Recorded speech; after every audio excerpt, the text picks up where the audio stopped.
Hello children, this session is about the recapitulation of the lesson 2.2. It is about the adaptation of plants that we will see.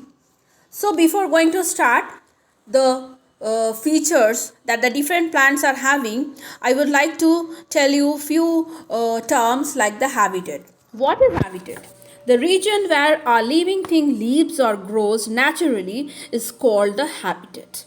Different plants are having different habitats. Few will grow on the land and few will grow in the water. So now what is adaptation? What about the lesson is? Animals are having the special features which will help them to survive in a particular environment. So how can I define the adaptation? So the special features that a living thing will have and which will help it to survive in a particular environment is called the adaptation. Now here is a mind mapping what you have to learn very carefully. So you should know now what is terrestrial plants. The plants that will grow on the lands are called the terrestrial plants, and the plants that will grow in water are called the aquatic plants. So among the terrestrial plants there are different categories like the plants that will grow in the plains, the plants that will grow in the desert, the plants from the hilly region or mountain region, the plants from the marshy places, and the plants from coastal area. Aquatic plants, there are divided into three categories like the floating plant, fixed plant, and underwater plant. Apart from that, there are two special categories of the plants like insectivorous plants and non-green plants. We will discuss all about these plants in this lesson. So first we will start with the plant that will grow in the plains. So what are the features that we can see? The plants that will grow in the plains, they can tolerate the extreme weather like very hot in the summer or cold in the winter. They are having many branches. They will shed the leaves in the autumn and new leaves will grow during the spring. Neem, peepal, gulmohar, ashoka, shisham, etc. are the plants that will grow in the plains. Now children, we will know about the plants that will grow in the desert. So these plants, they don't have leaves or very few of them having very few leaves. Photosynthesis is carried out by the green stem.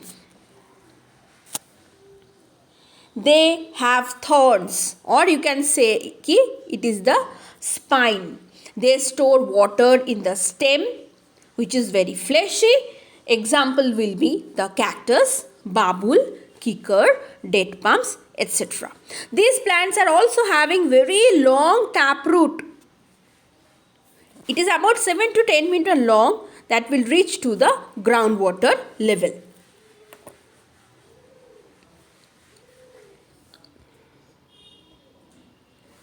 So now children, we will learn about the plants that will grow in the hilly region, or you can say the mountain region. First we look at the leaf very carefully. Their shape is like the needle. Now let's have a look on the next picture.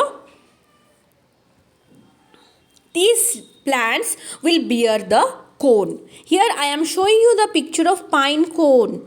Pine cones are very close to their scales to protect the seeds from the very cold temperature and the wind. So what is the function of cone? Cones will protect the seeds from the very chilled weather or cold weather. So cones will be of male and female category. Now students, I will show you the picture of the plants that will grow in the mountain. So you look at the picture very carefully. The tree is the conical in shape. They don't have flowers. Right now I showed you the picture of the cones. They will protect the seeds. They are having needle like leaf.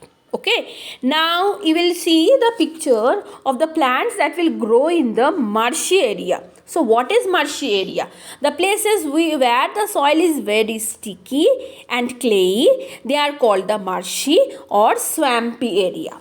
It becomes very difficult for the plants to grow there because air cannot reach to the roots. So what they will do?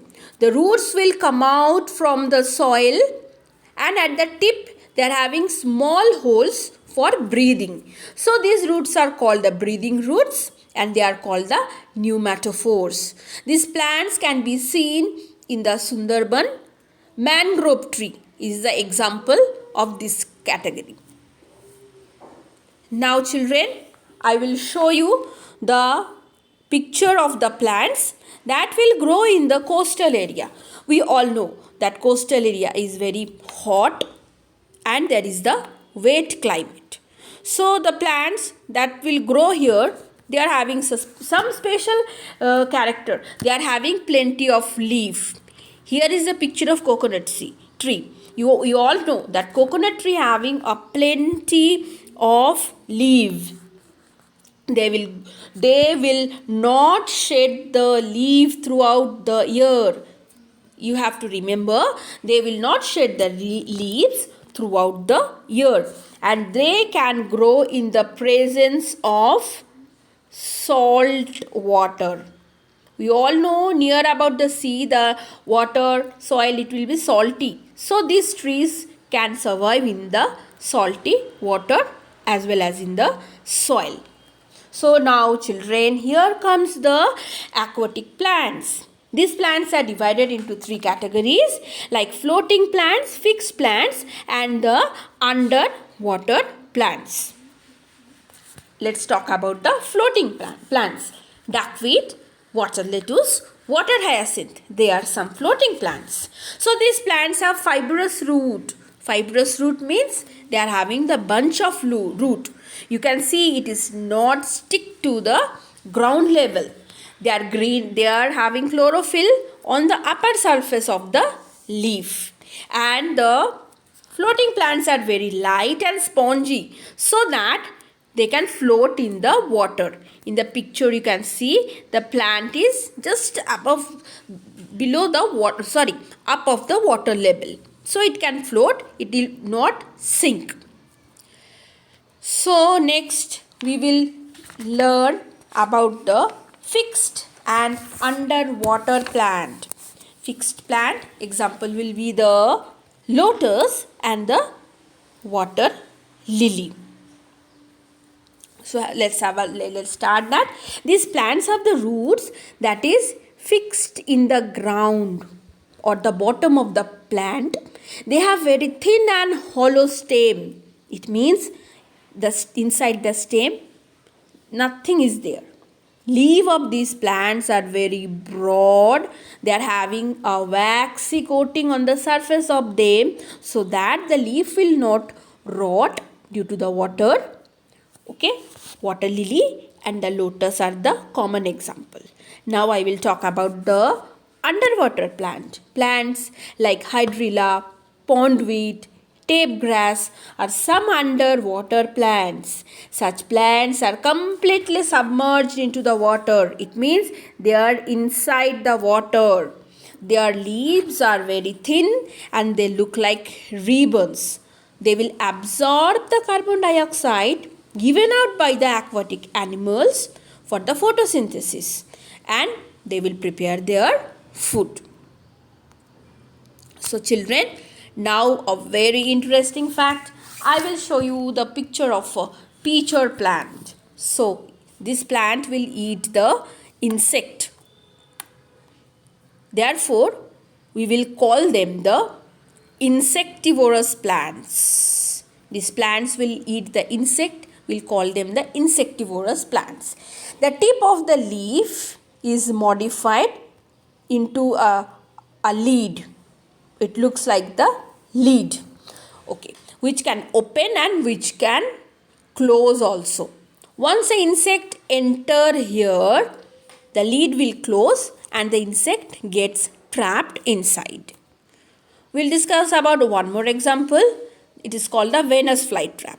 It is the carnivorous plant. We all know what is the meaning of carnivorous. Carnivorous means the animals which will survive on the flesh of other animals, or you can say they will kill other animals and they will eat the flesh.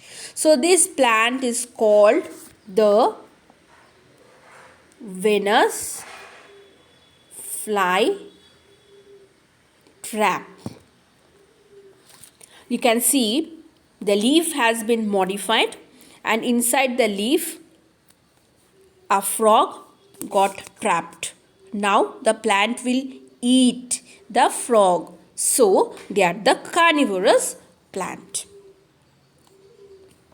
Finally, the last, here comes the non-green plants. I will show you few pictures. This is the mushroom. Now I will show the picture of Indian pipe. And I will show you the picture of the coral root.